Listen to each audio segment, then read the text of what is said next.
Sweetie, you never told me about your ex. Why did you break up? You really want to know? Yeah. I want to get to know you better. We've known each other for 3 months, and you're like a black box for me. He gently stroked her head. Okay. Sasha got up from the love bed, opened the desk drawer. Her breasts rippled against the window. Read this, and you'll understand everything. In her hand, she had a photocopy of a handwritten text on several sheets. Semyon looked questioningly at her face, turned on the nightlight, and began to read. I became a sales leader, which is surprising, because I had only worked for nothing at the auto parts store, and I was on unprofitable oils. The store manager rewarded me with a trip to Egypt. That's where it all started. A 2-week tour at the company's expense. I regretted that the tour was for one person. Sasha could use a vacation too. At the airport, she reassured me. It's okay, consider it a bachelor party. What a nice girl. One can only dream of such a girl. We applied a week before the flight. The wedding was planned after I got back. It's been less than 3 weeks, and it feels like an eternity. I won't describe the whole vacation. Everyone was there. Everyone bathed in the Red Sea more often than in the Black Sea. Beaches, bars, restaurants, buffets, trips to the desert. On one of the last days of the vacation, I went on an excursion to some barshans. We left at 7 in the morning on camels, moved until noon. Then there was a break in a settlement of Bedouins. One of them spoke excellent Russian. We got to talking. He asked me how Moscow was. Arbat. I smiled and explained that I was from Kamchatka and had been in the capital, only passing through. My new friend, Musa, told me about the customs of his tribe. He told me an interesting fact. They consider the day to be the time of evil spirits, and only at nightfall the demons leave and the good gentle moon protects the people. So, the situation is the opposite of ours. We have in the darkness crawls out the evil, and the day shines sunshine. Having asked permission from the guide, I went up to the nearest Bashan to capture the picturesque views. It seemed primitive to me to post a palm tree near the hotel in Odnoklesniki. It was difficult to climb the Barshan in the unbearable heat. I took a dozen shots and felt dizzy. Okay, I'll take a couple of shots with another lens and then I'll go down. While I was fiddling with the camera, my attention was attracted by something dark brown under my feet. I thought, what if it was an ancient artifact? A pharaoh's shoe, a priest's staff. Eventually, I unearthed an ancient clay bottle. On the cork was either Arabic or Hebrew script, though no Jews had been seen in Egypt since the time of Moses. My fingers tugged the convenient tab. There was a pop, and thick, acrid smoke poured out of the bottle. I coughed for a few seconds, and when I opened my eyes, I saw a man in front of me, dark, black-haired, with a turban on his head and a faded bandage around his loins. Obey and obey, my lord. He nodded, like in the movies. What a service. I'll have to tell Sasha when I get there. They buried a bottle in a dun, and with a smoke bomb. They even found a Russian-speaking actor. Are you a genie? I started to cheer up, though my weakness was getting stronger. You could say that. Under the beard flashed a smile of a market trader. How many wishes can I make? By the number of bezes. I could be wrong, but I think he said bezes. How many bezes do I have? I repeated the obscure word carefully after him. 3.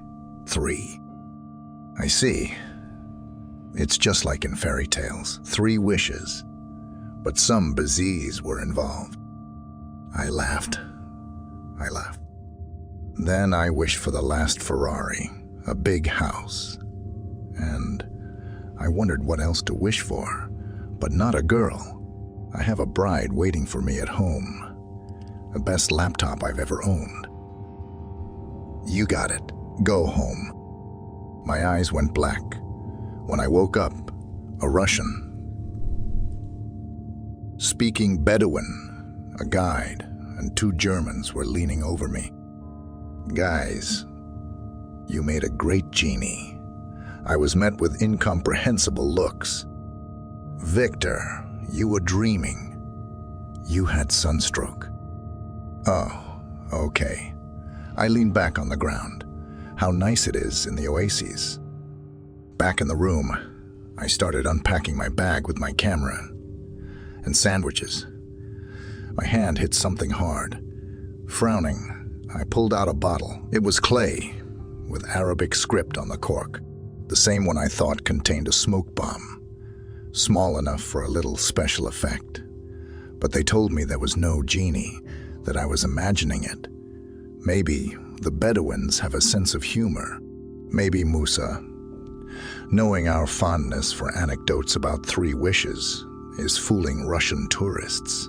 But I definitely remember that I didn't put any bottles in my bag, although they could have been planted while I was out.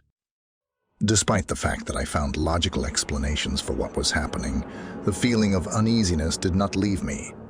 All the entertainment, all this paradise for beggars and buffoons, became uninteresting to me. I couldn't reach my mother, my beloved. Even my best friend had abandoned me. In growing excitement, I was returning home to my native Petropavlovsk. And on the airplane, I had a dream. I was sitting in the center of a round room with dark brown walls. Near one of them stood a blackboard. A recent genie in a suite with a pointer peering out from under twinkling glasses was explaining to me the law of conservation of energy. As you know, O emerald of my treasury, nothing comes from nowhere and goes nowhere. You did not study well at school, so I will not go into the maze of thermodynamics. Some formulas appeared on the blackboard and then disappeared. I will not go into it. I will only say that no matter goes nowhere. No matter comes from nowhere, and life is the highest form of matter, filled with energy to the brim. One person is enough not only to make half a center of stew, but also for a car and a laptop. The main thing is to properly distribute the energy called life.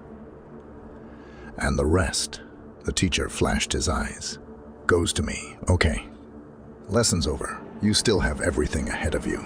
By the way, I forgot, if you make a person a thing, then his soul will be enclosed in this thing. And it feels everything, absolutely everything. So take care of your loved ones. Our airplane, flight number 825, Moscow Petropavlovsk, Kamchatsky, is landing at the airport of the city of Yelazovo. I woke up from the voice of the stewardess. Here we are at home. When I was getting my luggage, an airport worker, swarthy, with a black beard, came up to me. Apparently, he too had recently sunbathed on the beaches. Victor Alexeyevich, you were asked to hand over your documents and keys. Unwrapping the package, I found the documents for a gold-colored Ferrari F12 number. So, my license and keys. Wait, this is a mistake. I kept turning my head, but there was no sign of the employee. Okay, we'll figure it out on the spot, on shaky legs, not understanding anything. I went to the parking lot. Right, there it is, all gleaming, headlights looking lovingly at me, beeping the alarm. I got in the car, lit a cigarette. So the genie was real. First wish granted. Shit. It doesn't work like that. Genies, Aladdin's. It's all in the fairy tales of that girl from the Kama Sutra. After the second cigarette, I managed to calm down and looked at my new pet. There was a bag on the back seat. Already guessing what could be there, I carefully took it in my hands. In addition to the laptop, of course, the most pumped up, there were documents for a house with a total area of 500 squares, located there and there. All 3 wishes granted. The genie's doing great. Well, we can sell the house. With the proceeds, we'll set a business with Sasha. But I'll keep the Ferrari, and the laptop is worth keeping as a memory of my good fortune. A memory of my good fortune. A memory of a miracle. Yea. He. I sped off at a speed I'd never dreamed of before, signaling regularly to get out of the way. See, the master of life is coming. Now, I'm a major too. I can spit on everyone from the heights. Yes. I flew to my 8th floor without any elevator. That's my wedding present for my asshole. It's a Ferrari, a real one, and a cottage. Now, we'll live for real.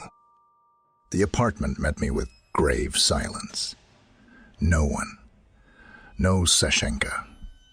Not even a note. A little disappointed, I took a sheet out of the printer and wrote that I would be back soon. I had a surprise. I went to my new country house. The most magnificent cottage I would estimate it at 30 million at least. A huge 2-story mansion in the style of landlords of the sunset of the empire. On the way back, I called my mom and my sweetheart, but no one answered the phone. The old excitement began to return to me with renewed vigor. 3 days of searching yielded no result. Sasha is on vacation, all the time spent in the preparation of the wedding on a couple of mother, who 3 years ago retired, so it's useless to ask around at work. At friends and acquaintances, they didn't show up. I went to the only friend I had, Gray. I was met by a couple of girls crying. His wife and adopted daughter, Polina. Yule. I turned to my friend's wife. What happened? Andreyuka, my missing. The voice, lifeless, eyes red. Red. How disappeared. In the stomach, formed a tight lump, as if swallowed ice snakes. He's been gone 5 days. He went to work, went out for a smoke, and that's it. I filed a report. I filed it. They're looking for him. She looked at the keys in my hand. Do you have a car? Can you give me a ride to the station? I'll see how the search is going. Yeah. Let's go. I need to go there too. At her questioning, look. I struggled to continue. Sashka and Mom are missing. I come and they're gone. They haven't shown up at anyone's house for a week. The street met us with hopeless grayness of the sky, spit-up asphalt and small rain. It was the kind of scenery that makes you want to kill yourself. Is that your Ferrari? Yes. I won it in the lottery, I answered sadly. I wanted to surprise Sasha. She'll love it. The car is just like her. I took a closer look, and indeed, the body under the color of her favorite dress. Headlights of heavenly color, like her eyes. And in the curves of the radiator grille, there is an expression of longing and resentment, which her beloved has in rare moments of quarrels. You take the bus. I have to go somewhere else. I'm going. Wait, where are you going? And the car? You can't drive it. I can't explain. I walked, tears rolling down my face. A 30-year-old man crying must be a pathetic sight. I think I realized where all the people I cared about were, and I began to understand the diabolical thermodynamics of the genie. When I got home, the first thing I did was pull out the box. carefully took out the laptop and almost dropped it. It was covered in patterns. I remembered the ornamentation. Well, I myself gave my mom this robe. Mommy, my love, I'm sorry. I'll make it up to you, I promise. There was no point in looking at the house that used to be my friend. It was solid. Solid, with a roof the color of gray. He'd gotten gray after last year's trip to the Urals. I wonder how a man of 80 kilograms was made into a house. Oh, yes. It's not only the mass that matters, but also the energy of life. Is that what that teacher said? Maybe find out what bziz means. My computer's been disassembled and plugging a network cable into my mom. I can't do that. I can't live my life riding around with the girl I love, and I can't leave them. I howled in despair, wrapping my arms around my head. Genie, you bastard. Answer me. What to do? How to live? You bastard. And what is above your devilish laws? Though I already knew the answer. Only blood can wash away. Blood. And only life is the demon's price for life. I've given my family's bodies and lives to a cursed spirit, but not their souls. But I will pay for my mistake with my soul. I will lavish the bearded man with my blood. Dear reader of my confession, I don't know who you are, a neighbor who will look in on the unbearable stench, or a police officer who will photograph my corpse, but believe me, it's scary to recognize my mother in the computer, in the car, a girl, and seeing your best friend with windows instead of eyes. I'm finishing this last paragraph while draining blood from my left hand through a funnel into a genie bottle, and I just heard from him what bziz means. Close, man. Sash, did you live with a crazy person? No, honey. You're the one living with the Ferrari. Remember how I smelled like gasoline when we met? The genie took his sacrifice and let us go.